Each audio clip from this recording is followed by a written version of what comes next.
when you do something for Polynesian people, you gotta, be respect. You gotta make sure you say, you gotta come correct, because they're gonna judge the hell out of this album.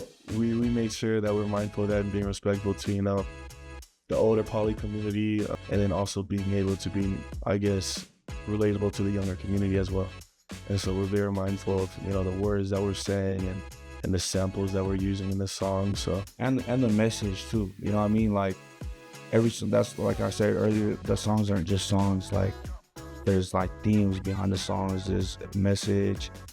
It's not just a bunch of words rhymed together. Like every song has a purpose to it. So it's really a inspirational album too. So as you like listen to it, there's a lot of you just trying to motivate the poly people in a way. Yeah, for sure.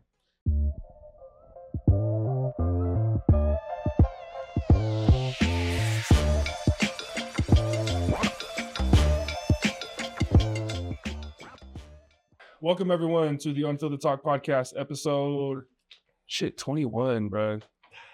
21 times I've been losing money on this. Guys, we got some special guests for this episode. We got my boy Mo Unutoa, former collegiate football player, now music producer, and current CEO and founder of Breadwinners Official. Why does it say OF model on here, bro? Man, you clicked on the link. Sure, I'm trying to see. Thanks for supporting the cause, bro. I try to be sneaky with it. And then we got his boy Ceefoe, sound designer, producer, and artist. Anything I got to add to that, bro? No, that's pretty much it. Yes, sir.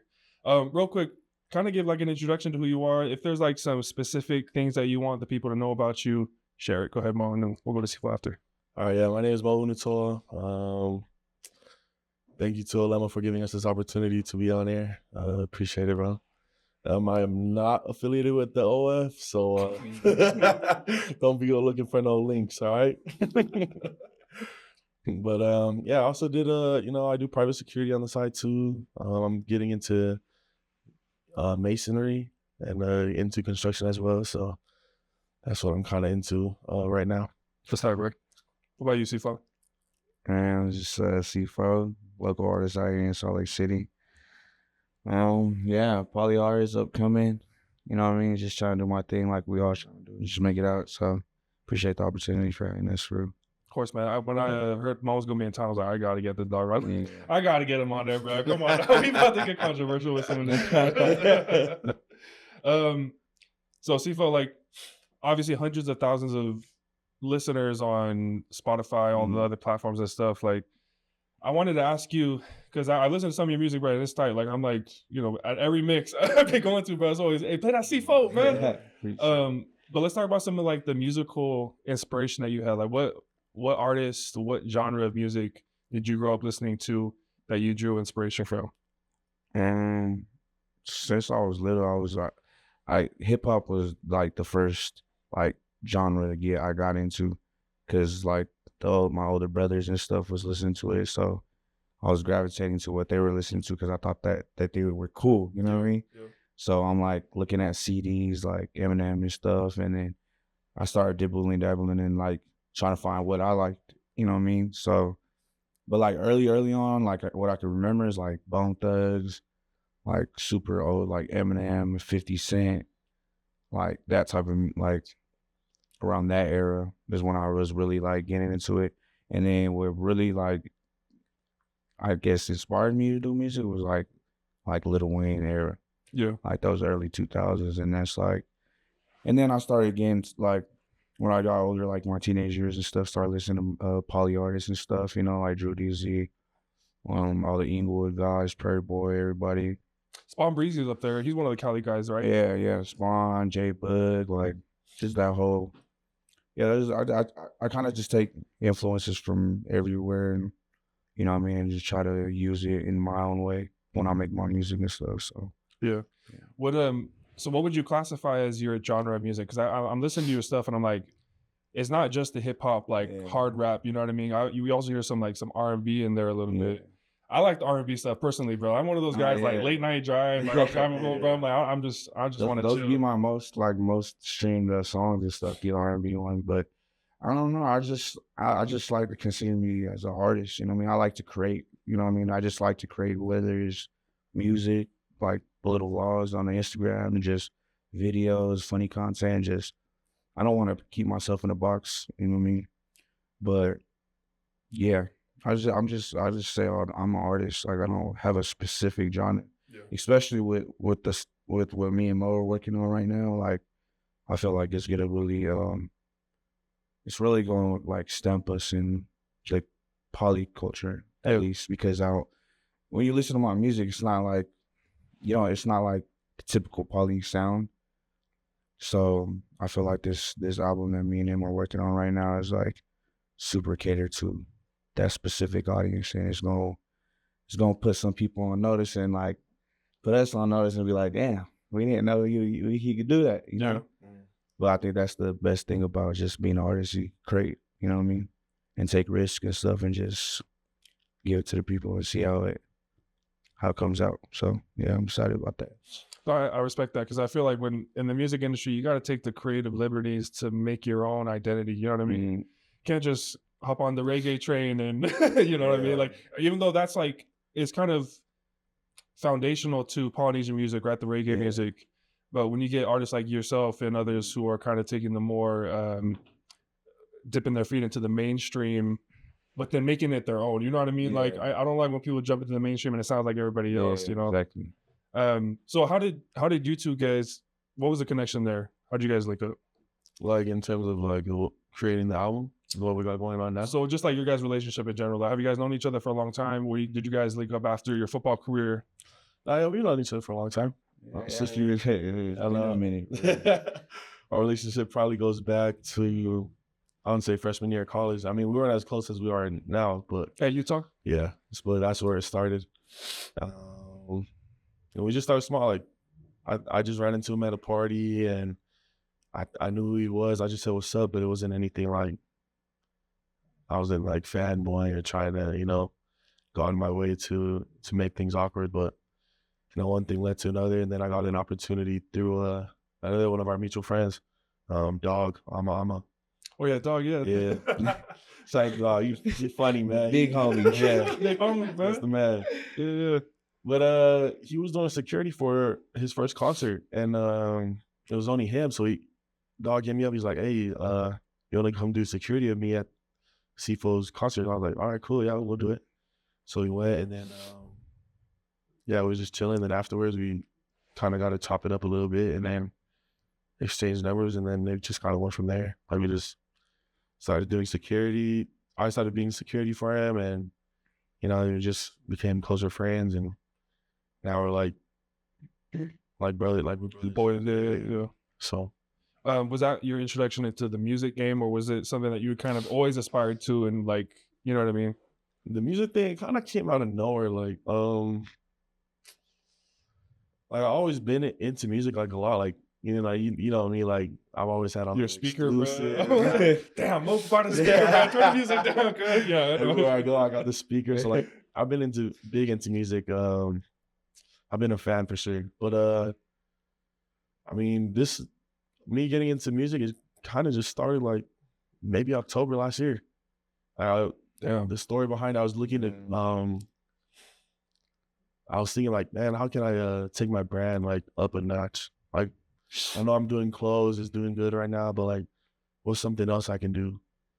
And so I was just like, let me try to see if I can get into the music world. So the first thing, how this thing started was I first started hitting up poly artists. I was like, hey, I'll give you, or if you can mention, Breadwinners in a song, just name your price, I got it. So I started DMing a lot of artists and they started getting back to me. But before I started to make things final, this is a random thought. I was like, man, like this is going good. Like who, or I even hit him, I asked him for a feature too. He said, yeah, it's cool. And I was thinking like, man, what if I just turn this into Ceefoe's album and all the other poly artists that I'm hitting up, we can just use those features, man. And so I hit him up and it was just like, I got this idea, like we can do this Polynesian inspired tape, I guess you can say.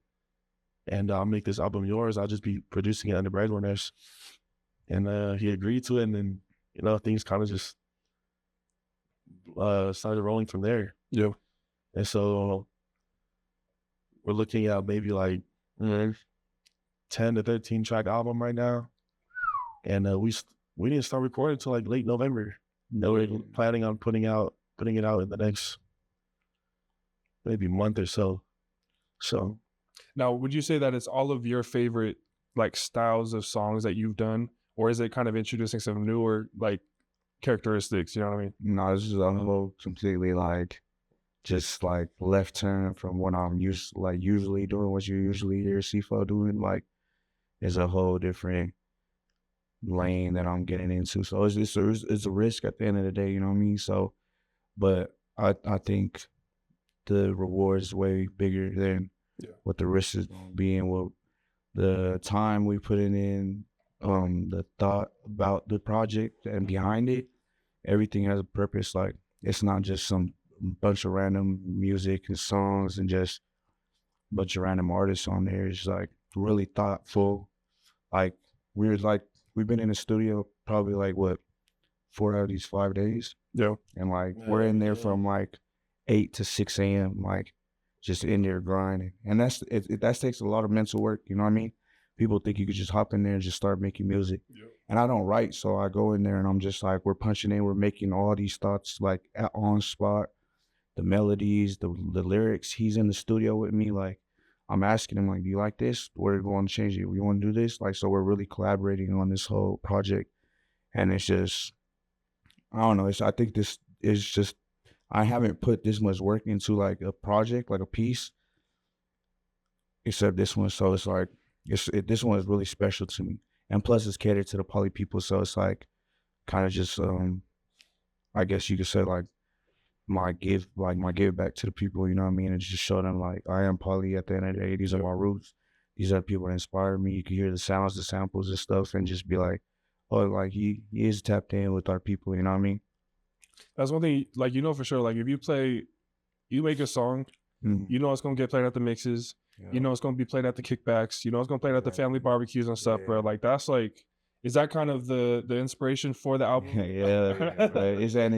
And the best thing is that I ain't cussing on the album, so my mom can hear this, my aunties, the sisters, you know what I'm saying? But like, I give big ups to Mo because he was like, you know, the way Mo, like, he inspires me to be a better person sometimes, you know what I'm saying? But you know what I mean? But like, because sometimes like, you got to clean up your image a little bit. You can't be just saying crazy stuff like all the time. You got to, you know what I mean, have those little commercials and music and stuff. But it's for the family though. Like, for sure this album you could play at the barbecues and mix. That's exactly what we're like thinking about when we made this project. Like, we wanted to be able to be played everywhere. So you don't got to be like worried about your mom listening to it, you know what I mean? Shit, I ain't trying to have my family listening to me trying to dick down, you know. People, you know, even though them bars go hard when I'm in the car, but I'm like, exactly, for real. So yeah, we're excited that we can play this for everybody, you know. Yeah. That's tight, bro. Well, when coming up with the idea and just producing it now is just like, one thing I wanted to make sure of is if we're really gonna do this for our poly people, like, we got to be respectful at the same time. So, well, the whole idea in mind is like, when I'm making this album, I want my family to be able to hear it. So I want my sisters to be able to listen to it, and just like, I know a lot of the kids and the youth are going to be listening to it as well. So we just want to be mindful of that, and family friendly. Yeah, be inspirational at the same time. Like, you don't got to, you know, cuss and talk about, you know, drugs and like all this stuff that a lot of the mainstream people do to, you know, be cool, I guess, and like be looked up to, and especially in today's day and age, you know what I mean? So, yeah, I feel like you can reach a larger audience with that kind of music, because it's not that, you know, normal hip hop, right? You listen to these mainstream guys, and you know, you can't be playing that at a, you know what I mean? Family kickback sometimes, you know, unless they're used to it. But specifically Polynesian families, man. Yeah. Hey, turn that shit on. You know what I mean? Facts. Let's dive into kind of a more recent issue that's popped up. But so first of all, Team Drake or Team Kendrick, bro? Kendrick. Kendrick. I'm from Orange County, so West Side. You know West Side, okay. If we're talking about the beef, just the beef, Kendrick winning for sure. But if we talking like, Drake is gonna be Kendrick in numbers, but We talking about the beef. Kendrick You won that for OVO sure. fanboy? I was gonna say You guys OVO I was gonna fanboys? say that. No, hold on. I ain't no Because in FAN, 2019, you know what I mean? in 2019, when I was walking past Mo's room, I heard fuck that you love so. I remember, bro. So I'm like, there's no way you're going to pick Kendrick over Drake, bro. For real. Oh, looks like he listens to the Drake. He just looks like a typical Drake fanboy. I mean, I got both in my playlist, so Yeah, but like my definition of like what your favorite artist is like you're driving home late at night, it's 1 o'clock in the morning, you know what I mean, and you want to just play something just get you through the drive. Who you play? between those two, Yep. Man, I feel like we all playing Drake. yeah. I'm not saying I'm not listening. I'm not Come listening. on, dog. I'm not saying we're not listening to Drake, but if we're talking about what size I'm on Kendrick. So I got you. I always wonder because like we always talk about like code switching, like depending on what like crowd you're with, you're gonna talk differently or play different music and stuff, and like when you're driving away from the boy's house and you're like, damn, I'm sick and tired of this gangster rap, bro. Play that, Hey, that's true. So okay, so you guys have kind of mentioned so Team Kendrick, Team Drake, but in terms of the beef, right? Wait, who are you choosing? yeah, Hold on, you not talking about me, bro. What the? Dog. Here's the thing. Like I like Kendrick. I think his Damn album was like that's top tier music right there. His more recent stuff, it's been a lot more activist inspired. Yeah. You know what I mean? So like not that the message isn't there because he's always like a lyrical genius. Obviously, like loves to take that creative liberty in presenting an idea.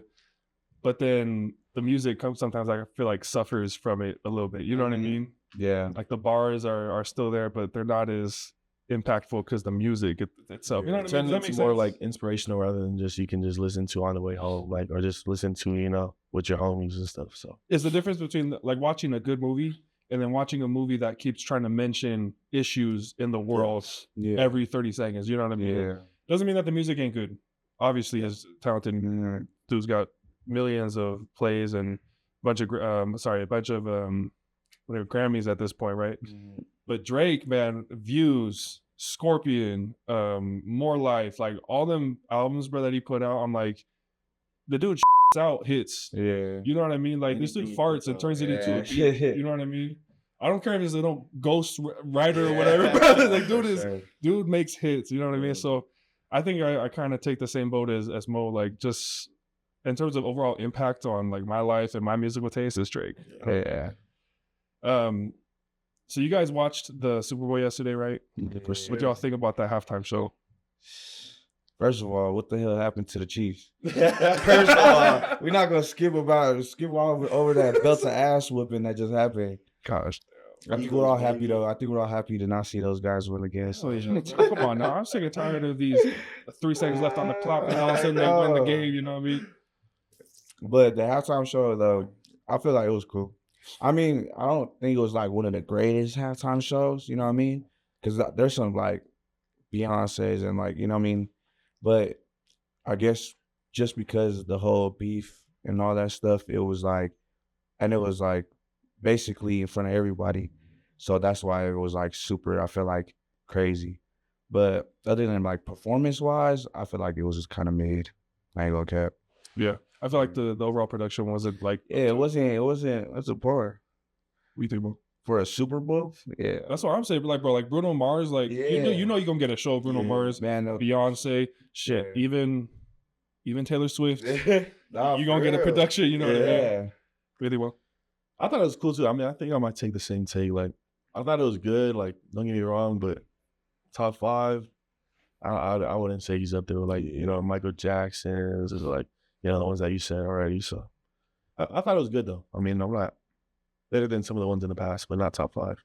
I think they missed a huge opportunity with like some of the more popular songs that everybody like Love, right? Everybody's gonna be bouncing on that stadium. You know what I mean? Or some of his other songs that people know word for word. You know what I mean? Like he kind of chose the newish stuff and like cater to the beef a little. Completely trendy stuff. You know what I mean? Yeah. Exactly. Obviously the last song was tight. Yeah. Say Drake. That was diabolical, man. No, that really was. So I made a comment here, and I want to know if you guys feel like this is accurate. I feel like Kendrick's won the battle. The beef battle is like it's determined. Yeah. Drake's taking too long to say anything and make a comeback this track, but Drake ultimately is winning the war. Yeah. You know what I mean? I don't think. Yeah, I don't think you could. Drake is just. He's already put his foundation down too much to the point where you can't really just take him off like that. You know what I mean? Yeah. Yeah. No, that's facts. Again, you can't look back at. You can't be too what do you call that? Sentimental with Drake, because like obviously, bro, like 2016 when Views came out, bro. No, yeah. And you was riding down up the canyon, and that Drake came on. You know, like shit, it's gonna be a good ass day. You know. Yeah. But like looking at the disappointment that I seen from Drake with this battle, because dude, he ended Meek Mill. Yeah. Not only did Meek Mill get destroyed, he also got his cheeks destroyed by P. Diddy. Whoa. Sorry, did you want to comment on that? You said Why does the P. Diddy keep on following us in these podcasts? Bono is a little something like P. Diddy. Personally. Oh, Uncle Sean, is that what you said? Oh, shit. Uncle Diddy. No comment, man. You don't want to talk about your Uncle Diddy? Nah. Free him, dog. Oh, he innocent? Oh, you're right. This shit to prove it guilty. So you guys are in the music industry. Like, you guys are making music. You guys are putting music out there. You guys got artists, like hot artists that are listening to your stuff. Mm-hmm. What's something that you guys want people to know, or something that people don't know about the music industry that you guys can share? There's a lot of like, well, for me, I'm still new, so I don't know as much, but like something I learned as far as like the producer side, just you got paid for like, and you got to know a lot of like the licensing and like just like a lot of paperwork and like, what's the other word I'm looking for?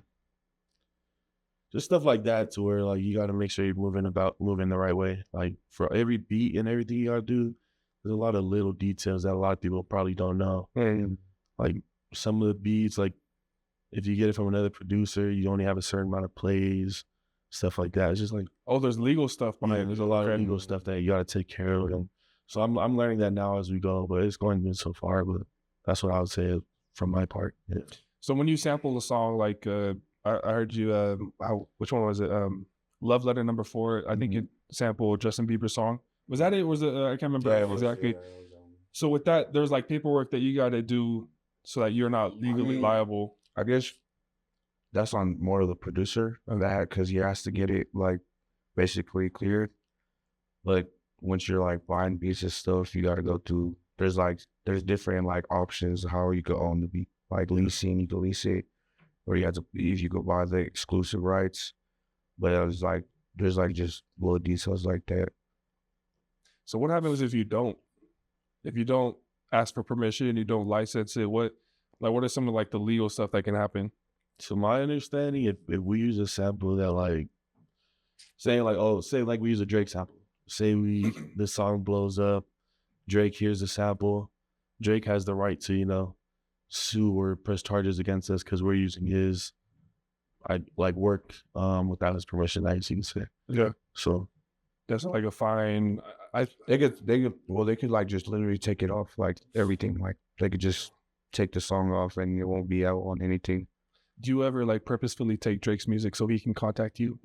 Or yeah, that might be good. I don't really thought about Drake, but like P. Diddy has been one for sure. Oh hell no. I'm here, Diddy. Come on, come and get it. Oh hell no.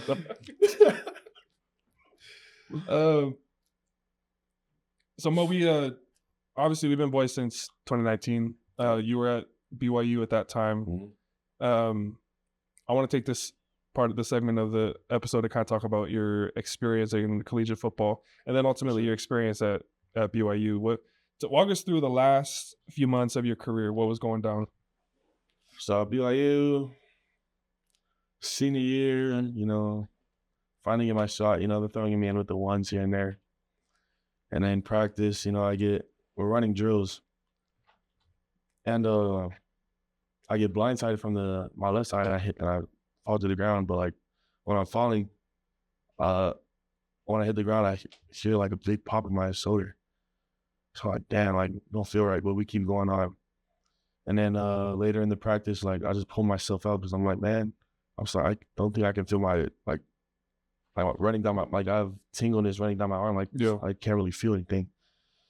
So I pull myself out. Coach is mad at me for doing that. I'm like, bro, I gotta take care of myself. Like you gonna be mad at me because I can't feel my whole arm. Like, was this Coach Mahaloz? I don't even want to talk about fat Tails. I think this was Coach Funk at the time. Okay. My bad. I forgot about Daddy Mateo. So you're right. Okay. Anyways, but yeah, so I do that, and the coach is mad at me or whatever. So I go do my X-rays and stuff. Find out I tear my labrum. So I'm like, bro, senior year, like leading up to my senior year, like nothing has been, as far as football, like I'm not really enjoying my experience. Like not getting my fair opportunity, obviously favoritism. Like I think those that, and like I'm sure the O-line knows, like, my situation is obviously different than, a lot of the other players that were in the same position with me, you know what I mean? So I ended up tearing my labor, and then I'm like, I'm out for the year. Like, there goes my whole senior year. And then that's when, I'm kind of just, I'm down, but I'm just like, I'm trying to make the most of it. Like, all right, cool. I can still get my degree. I have a lot more free time now. Like, what am I going to do? So then that's, how I had the idea to just start Breadwinners. And so that's how that started. And so how long ago was it that you started Breadwinners? How long has it been? After the injury? Or sorry, it's like how long ago from now, looking back, how many years ago was it when you started Breadwinners? I remember September 2021. That's when the first release came out. And man, we're here in 2025. Crazy. That's wild, bro. Damn, 4 years, bro. 4 years off of just, a thought that I took a chance on myself, and we started off in just clothing, and that's going good. Like, there hasn't been a drop that hasn't sold out. And it's a blessing to be able to sell out in, like, I think the longest it's made to sell was maybe a week, and that was when I first started. But now everything flies like within 2 days guaranteed, if not a couple hours. So that, and then now just, trying to make my way into the music industry now. So, it's been a long journey, but, I'm glad to be here. Look, going into like some talks about like starting your own business, small business stuff. Utah is different, right? Like, you guys know, like, I mean, you from Orange County, you from Hawaii, like, you guys know that Utah is different. And I feel like with small businesses, I feel like people out here are stingy. What are y'all's experience with like asking for support from your homies from Utah and stuff? It's interesting, like, very interesting. Go ahead, dive deep, bro. Tell us. Come on. I just feel like, man, if someone really your homie, and like, say you start a brand, say like, for example, you start a brand, like, from your point of view, it's just like, man, I shouldn't have to ask like my homies to be able to support me. Like, if you don't got the money, cool, but like when you do, like, or I mean, you don't even have to have money to support. Like, you can repost, like, shout out, like, that stuff is so small and it's just free. It's just like, man, if you can't do that, just like what kind of homie? Like, what kind of homie are you, bro? What kind of friend are you really? Yeah, because like, what was I gonna say? I was gonna say, look, I feel like in Utah, especially within like friend groups, that sometimes there's a lot of envy, and I feel like that should never be the case, because like we're all trying to win together. Like, that should be the goal. Everyone says that, but like, it's very rare that you find a friend group or like people that you can surround yourself with that are actually gonna want you to win and cheer for you and support you. And so I just feel like, I don't know, it should be common sense, but it's really hard to find nowadays, like, genuine people and that people there to support you. So yeah, that's my thoughts. What about you, Ceefoe? How's the support from Utah, your experience? I say the same thing. Like, it is super rare to find like genuine people that actually want to see you win. You know what I mean? And that's why I'm like super close with him. Like, we're damn near like brothers. You know what I mean? Like, because I like, and we never try to force this relationship. It just happened on itself. But it's because like he wants to see me win, and then I want to see him win. Like, we're both trying to get to the same goal. So it's like, why not we just collaborate and try to go there together. But it's hard. It's like, it seems so simple and easy to find, but it's really not. Like, some of your closest people that you've known for life, like, wouldn't even do half of the, like, they wouldn't even do half of the things he's done for me already, you know? Yeah. And it's just like, this whole album even is just showing me like the type of person he is, and just how genuine and how much he really believes in me, and like he wants to see me win. So I'm like, bro, like, there's no, like, I'd be doing me my own injustice if I don't like just be like as close with him, you know what I mean? Give back, find opportunities you for know what I him. mean? Yeah. And just show the same love to him that he shows me, because it's like, you don't find people like that, you know? Not especially nowadays, especially when you get older too. It's like, it's all easy and cool when you like, when you're young, you guys see each other every day at school, everybody thinks they're gonna be friends forever. But right when you hit that real world, everybody takes different lanes and stuff, and it's like, it's hard to keep in contact with people nowadays. Everybody's trying to get their own. So like, once you find those type of relationships and that the genuine people, you gotta make sure you stick with them, because if you don't, it's lonely, you know what I mean? And it's hard. It's hard doing it by yourself. Damn, bro. I feel like that resonates a lot with me. Just looking at like my history with my boys and stuff. Like, you know, I didn't really have. It wasn't until I came back from my mission where I had boys, bro. You know what I mean? Like boys that I knew were gonna be there. And it just feels like in Utah, man, there's like there's so much transactional relationships here. Dog, when you get hit up by one of your homies and they're saying, "Hey, bro, I got a business opportunity. All right, here we fucking go, bro. How much do I need to listen, bro? It's just a quick 10 bands, bro. All right, and then but I'm gonna bring you, 200% profit. And I'm over here like, man, that's what it's become now, where you hit up your boys when you need them, but then when they ask you for a favor, and it, like you said, it don't cost nothing for a shout out, bro. Exactly. Yeah. Oh man. So how's your guys' experience in Utah been so far? Like, is it something that you guys think is positive? Like the fan base out here, obviously, bro. Like you got kids down the street listening to Ceefoe, you know what I mean? What's the overall reception been in Utah? I mean, I love Utah. I feel like this is where my stuff really took off, and it's where I kind of started my music.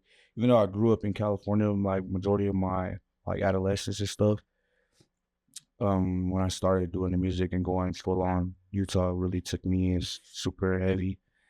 And then, but other than like other stuff, like just like how you said, it's like it's kind of transactional with like just relationships and stuff out here. Like, I don't really feel like people really want to genuinely see somebody win out here, because then it's super small, so a lot of people know everybody, so, and they grew up with each other, so I don't think like nobody really has that thought where like, damn, like he could be big, you know what I mean? They just know him as like, oh, that's little Ceefoe from middle school I grew up with, you know what I mean? But like, I don't know, me and him, like our thoughts, dreams and stuff, like you tell somebody like that, they gonna look at you crazy, because our like what we're thinking about and like the conversations we're having, like you can't just tell somebody like that, because they'll just look at you like, what the hell? What are you talking about? Like, sheep. Like, you're out of your mind. Yeah. But we're over here like, nah, we're about to go do this. Like, we're going to do everything that we said that we're going to do. Everything that we want to dream about, we're going to do it. You know what I mean? That's what I'm saying. Same thing for you too, Mo? Yeah, I would say same thing. I mean, with the stuff we've been talking about, I think it's more common within like friend groups or like, people you associate with. But hey, I would generalize it to even the Polynesian community sometimes, bro. You can speak to that. I was going to talk on that too. I was going to say like that, but then I think being in Utah, like the Polynesian community here is so huge. Like you do see a lot of support, and like some of the randoms are way bigger supporters than some of your closest homies. Yeah.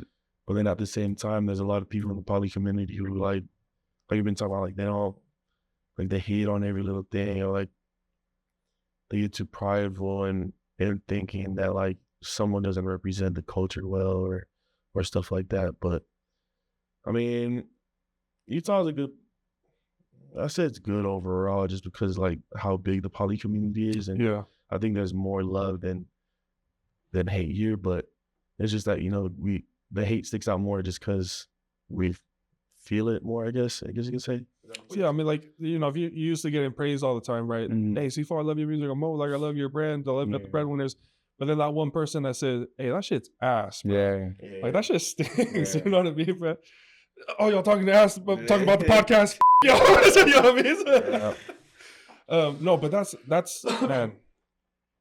I want to touch a little bit on that point with the Polynesian community, right? What are some things that you guys have noticed, whether it's the support that you guys been getting, or maybe just you guys upbringing? What are some things that can change in the Polynesian community that can like improve our experience?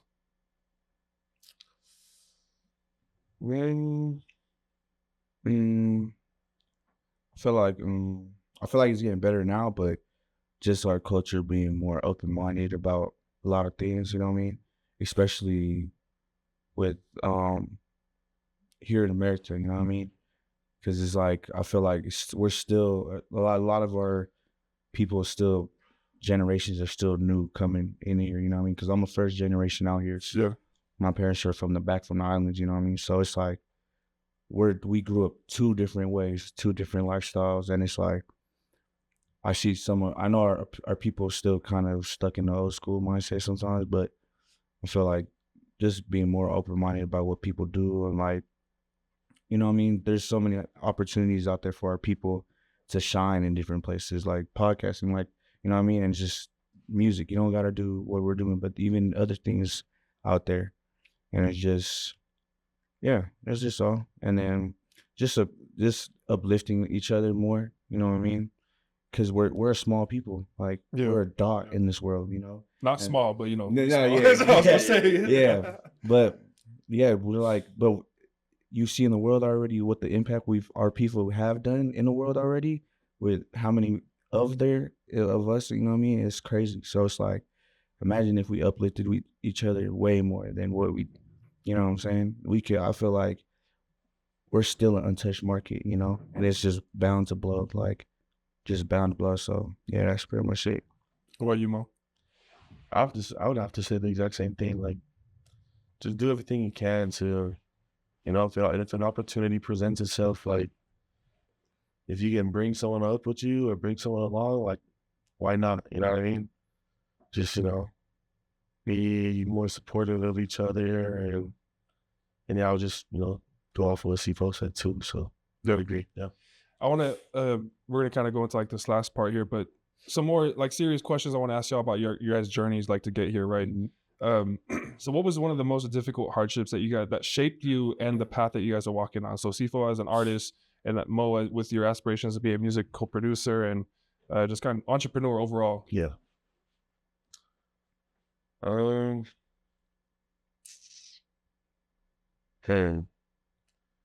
That's a good question. For me, I think this can apply to like everything I'm getting into, like just being an entrepreneur in general, just having those like self-doubts. Like sometimes I think like, man, is this really like, can this really have the potential to do it? You know, when I first thought, like sometimes you start to self-doubt, and then what really helped me was just like, well, at first when I first started selling like clothes-wise, like it was hard for me to know if it was true love or people are just, you know, yeah, I'll support you here and there. Yeah. But now that I'm like going on 4 years deep and I'm selling out, like I got people buying all over the world. Like I sent out orders to France, New Zealand. I had some people ordering American Samoa, like East Coast. I got orders Georgia, Florida, Tennessee. Like once I started getting that stuff in, I'm like, man, maybe I'm doing something right. And so that's just helped me overcome. I just like self-doubt is probably the hardest thing. And did that, a lot of it started obviously like post football, but then going into, okay, I'm going away from football now to something that I love. Like this is my baby now. Is that kind of the time? Yeah. And I think that was hard too. Like just trying to figure out like, who am I after being a football player? Cause yeah, I'm sure you know too, like, and you know too, like we grew up, we playing football since like elementary, and we only think NFL. And like for me, having a father who's in the NFL, like even more pressure on me to, I guess, follow in the footsteps and make it. So luckily I was able to find Breadwinners like not too long after my football career, but you know, during that time period where Breadwinners wasn't a thing, it's just like, all right, welcome to the 9 to 5 life. Like, I guess, like, this is really real life without being a football player, without being a star. Like, so, yeah, I was just, yeah. What about you, Ceefoe? Yeah, probably like, I think just trying to find, because I grew up playing football my whole life too, you know what I mean? That's like the expectations, I guess. Like, especially when you're poly, I feel like that's like early expectations. So I think trying to find my identity after just that and just kind of like risking everything, risking playing football at the next level to do music was probably what shaped me and just was the hardest part.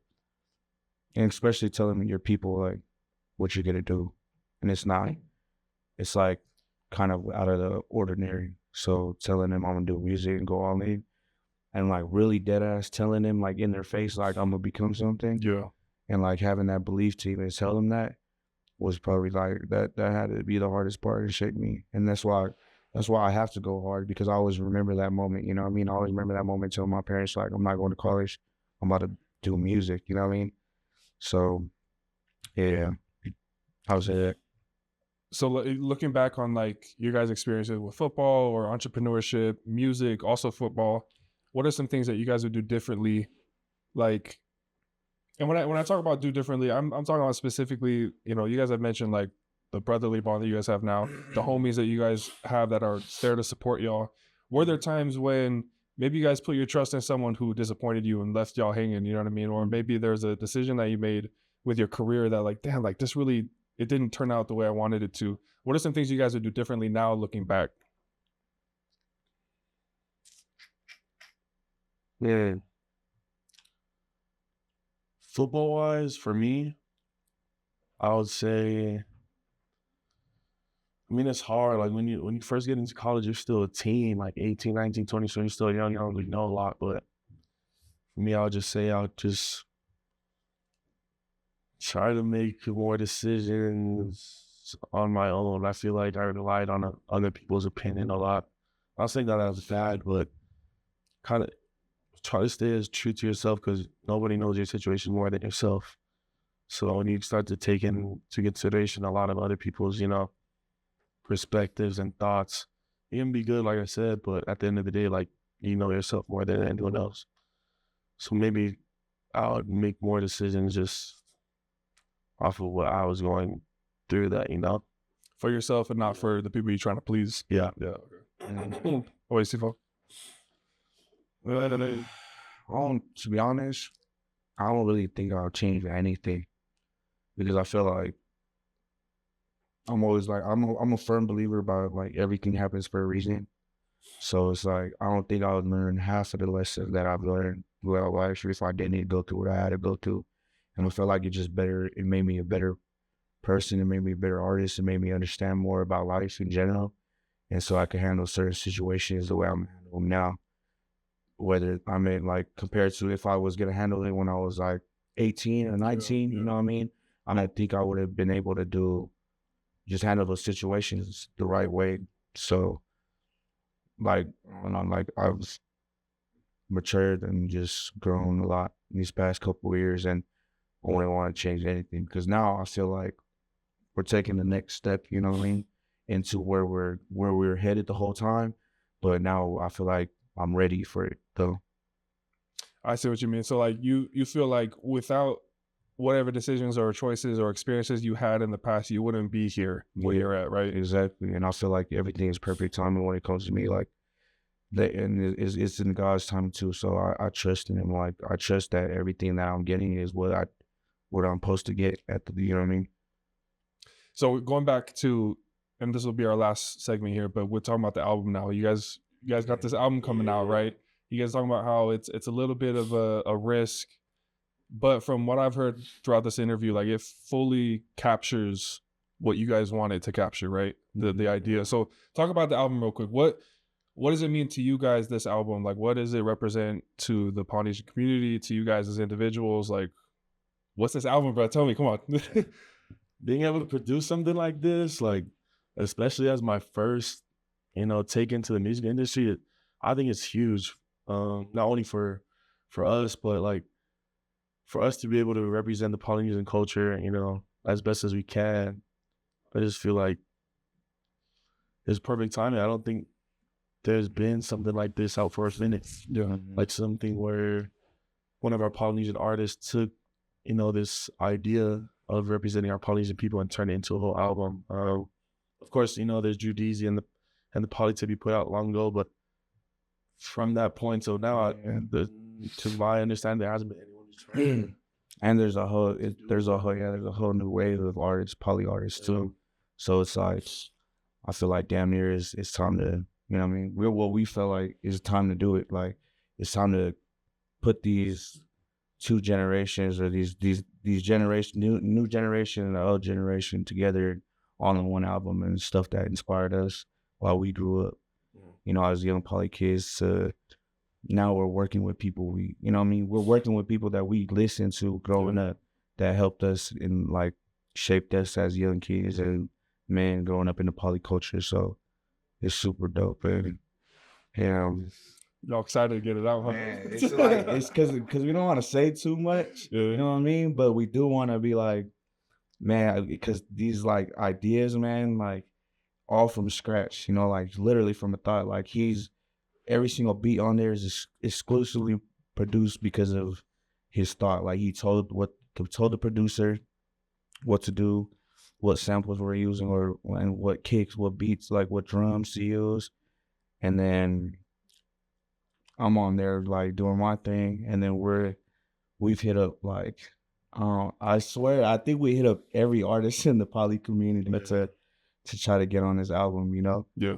And it was we had a lot of good feedback and responses and stuff, but only certain people can make it on the album, you know what I mean? But I think that the people that are on the album got some heavy hitters on there, you know? Yeah, I would say to go off that too, like this journey so far, like the past couple months of making this album has just been a blessing because, you know, now we're talking to like artists that we've been looking up to since we were kids, or like, you know, we're being able to work and meet with artists, you know, that we think that are big time in the poly community. And so it was cool like to do that. And then it's just also like more pressure on us, I would say, because when you do something for Polynesian people, you gotta, you know, be respect. You gotta make sure you say, you gotta come correct, because you know they're gonna judge the hell out of this album. So we made sure that we're mindful of that and being respectful to, you know, the older poly community, and then also being able to be, I guess, relatable to the younger community as well. And so we're very mindful of, you know, the words that we're saying and the samples that we're using in the song. So and the message too, you know what I mean? Like that's like I said earlier, the songs aren't just songs. Like there's like themes behind the songs. There's a message. It's not just a bunch of words rhyming together. Like every song has a purpose to it. So yeah, it's really a inspirational album too. So as you like listen to it, there's a lot of, you know, you just trying to motivate the poly people in a way. Yeah, for sure. If you got a speaker, we can give you a little sneak peek. Oh shit! Hold up, bro. This will be the first sneak peek of the album that anyone has ever heard. For real? Oh, damn. Hey, I mean, hold it up to the mic, bro. Hold it up to the mic. All right, here we go. Damn, Mo brought a speaker again. I'll give y'all a sneak peek. What's the song called? We haven't finished you know, as far as like track order and the names of the songs yet. Okay. But we're in the works of that right now. But this is one that's gonna be one of the songs. Play it, bro. So you get the vibe, you know what I mean, the vibe of the album. So. And blast that shit too, bro. Turn it on full volume, bro. I need to hear it.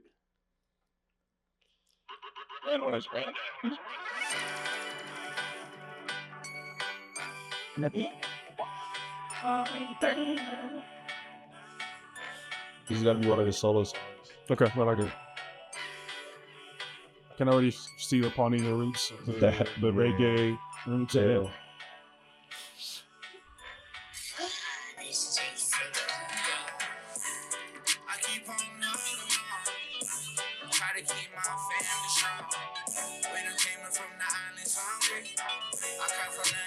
turn to something.